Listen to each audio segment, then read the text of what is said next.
Gandang araw mga ka-star. Mabuhay po kayong lahat. My name is Ian Gaza. Isang nakakagulat na pangyayari ang napansin ng maraming netizens ngayong hapon, May 30, 2025. Bandang alas 6 ng gabi, bigla na lang hindi mahanap ang Facebook account ni Christian Albert Gaza o mas kilala natin bilang si Sean Gaza. Ang tanong ng lahat, bakit? At bakit ngayon? Alam mo sa sarili mo, madam, nahiwalay na kayo 2003 pa lang.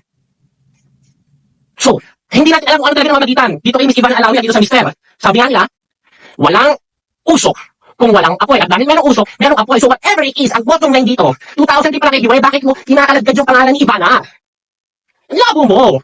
Kahapon ay nag-post si Gaza ng video na galit. Ito sa pagsangkot sa vlogger na si Ivana Alawi sa isyong hiwalayan ni Congressman Albi at kanyang asawang si Nikki. Si Ivana Alawi ay napapabalitang third party sa kontrobersyal na hiwalayan ni Congressman Benitez at ng kanyang asawa. Hindi lang basta depensa, ang post ay tila ba direktang patungkol sa asawa ni Congressman Benitez na umano at simpleng housewife lang pero ang dami ng mamahaling real estate properties na ibinigay ng asawa. Humihingi din umano ang ginang ng 1 milyong piso kada buwan na lifetime sustento para pumayag sa legal separation. Sa isang Facebook post ni Gaza bago pa mawala ang kanyang page, sinabi niya na 2003 pa lang, umano ay hiwalay na ang mag-asawa noong 6 na taong musmos pa kang si Ivana kung kaya't nakakaduda na idinawit ang pangalan ni Ivana dahil daw nasa sikat na vlogger si Ivana. Tahimik pa rin sa ngayon si Ivana Alawi ukol sa isyong ito, ngunit malinaw na marami sa kanyang mga kaibigan sa industriya ang dumipensa sa kanya, kabilang na nga si Sean Gaza na walang takot na nagsalita para linisin ang kanyang pangalan.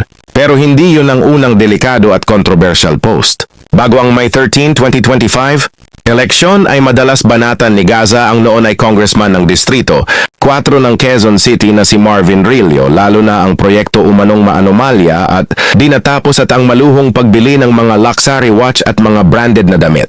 Ayon sa kampo ni Rillo na natalo, sa eleksyon ay magsasampa ng kaso sa mga nanira sa kanya sa social media. Pati mga artista hindi rin nakaligtas. Si Jake Cuenca, binatikos niya sa publiko. At literal daw na maliit ang hinaharap. Ayon kay Gaza, maging iba pang mga celebrities ay nadamay sa matalas na dila ng tinaguriang pambansang marites ng Pilipinas. Ngayon marami ang nagtatanong, may kinalaman ba ang sunod-sunod niyang pag-atake sa mga kilalang personalidad sa biglaang pagkawala ng kanyang Facebook page? Isa ba itong suspension mula sa Facebook dahil sa paglabag sa guidelines? Yes, mabuhay po kayong lahat. My name is Ian Gaza, not Michael Cinco. Sorry, check ko lang yung viewers ko na 600,000. Anyway, I'm here to discuss about the issue or the chismis revolving around Miss Ivana Alawi, no? Medyo pumutok siya today or yesterday, last night. I'm not sure. So, this video is all about that particular issue, that particular chismis to clarify some things. First, eto na, Mors! Ano na chika natin dyan?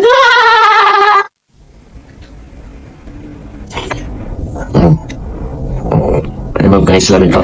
Ang dilim, no? Hirap pala chumismis kapag naka-shades. Anyway, first things first. May kodigo ko I apologize kung meron akong kodigo. Siyempre, ang hirap kapag impromptu lang lahat sa isipan ko. Oh! Sensya na sa casing ko.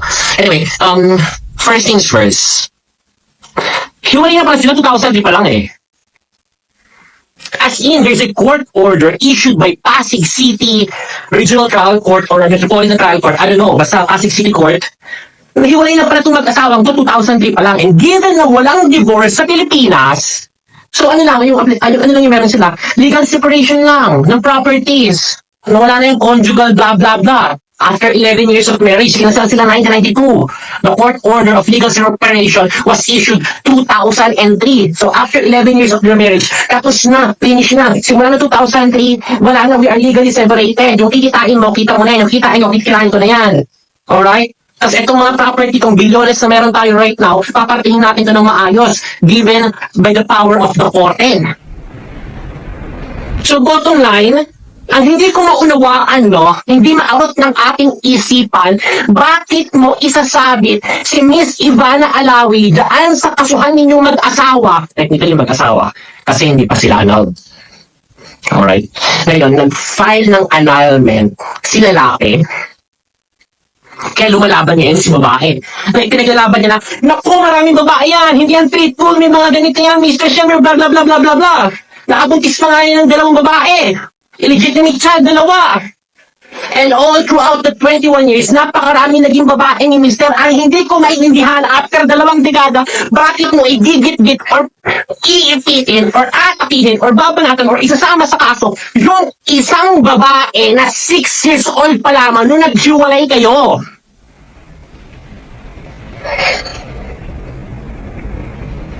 I don't get the point eh. Alam mo sa sarili mo, Madam, nahiwalay na kayo 2003 pa lang. So, hindi natin alam kung ano talaga namamagitan dito kay Miss Ivana Alawi at dito sa Mister. Sabi nga nila, walang usok kung walang apoy. At dahil merong usok, merong apoy. So whatever it is, ang bottom line dito, 2003 pa lang kayo hiwalay, bakit mo kinakalagad yung pangalan ni Ivana? Ang labo mo, Madam. Diba? Nakapuntis ka, ikaw na mismo nagsabi. Sa petition na pinailang dun sa affidavit or whatsoever you call it eh. Na nakabuntis yung asawa ng 2 babae, meron siyang 2 illegitimate child. Doon pa lang sa punto niya, alam mo sa sarili mo na matagal na itong may mga kinakasama. So bakit kakalgarin yung pangalan ni Ivana? Kasi sikat siya? Anong strategy mo? What's your game plan here? Mas papanigan ka ng korte kasi merong isang sobrang laking pangalan na tao with 34 million followers. Or about 40% of the internet population of the Philippines, na very strategic na siya yung gamitin mo sa kaso mo. Para manalo ka sa annulment case at papunta sa lahat ng ari-arian? Ganun ba yun? Hindi ko maunawaan eh. Please explain nga. Kasi para makatulog kami mga marites eh.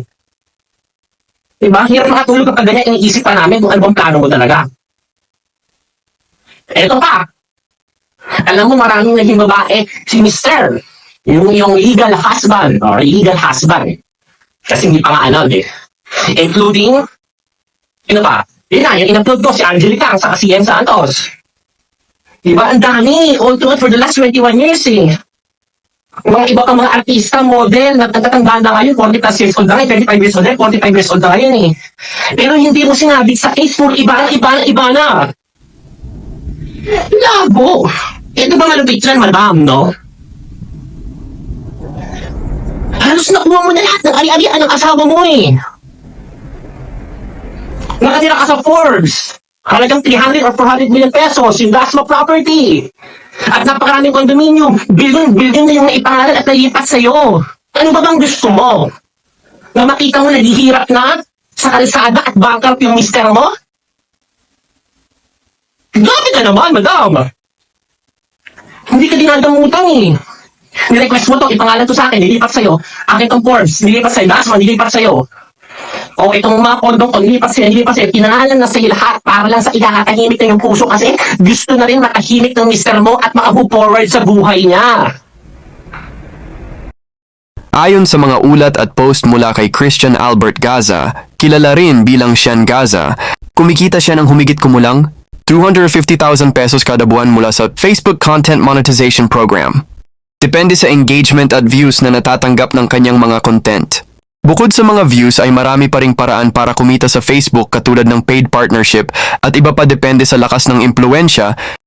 Si Gaza ay pinaniniwalaan ng marami pagdating sa balita bagamat siya ay sikat na personalidad at dating nakasuhan ng estafa noong 2020. Naglabas ng babala ang Securities and Exchange Commission, SEC, noon laban sa isang investment scheme na kanyang pinamunuan na tinawag na Care Fund dahil ito ay walang kaukulang lisensya at maaaring ituring na ilegal. Noong 2021, inilunsad ni Gaza ang Shencoin, XNC, isang cryptocurrency na itinuring ng SEC bilang isang Ponzi scheme. Naglabas ng cease and desist order ang SEC laban sa XNC na sinasabing ginagamit ang pondo ng mga bagong investor upang bayaran ang mga naunang investor na isang indikasyon ng panloloko. Matapos ang kanyang pagkakakulong noong 2018, iniulat na umalis si Gaza patungong Hong Kong noong Setyembre 30, 2018 upang umiwas sa mga kaso. Sa kasalukuyan ay pinaniniwalaan ng mga followers na siya ay nasa Thailand at iyan ay ayon din sa kanyang mga naunang post. O may mas malalim na dahilan, tulad ng impluensyang politikal o legal na hakbang mula sa mga taong tinamaan ng kanyang mga banat? Isa lang ang malinaw ngayon, mga ka-star. Ang malayang paglalabas ng opinyon sa social media ay may kaakibat na responsibilidad. At kahit gaano ka-controversial o ka-entertaining si Sean Gaza, hindi siya ligtas sa mga posibleng parusa o epekto ng kanyang mga salita. Ikaw, anong palagay mo? Suspension ba ito ng Meta? Legal move ba mula sa mga taong tinamaan? O kusa lang itong inalis ni Gaza para umiwas sa gulo? Comment niyo sa ibaba ang hula ninyo at huwag kalimutang i-like, share at mag-subscribe.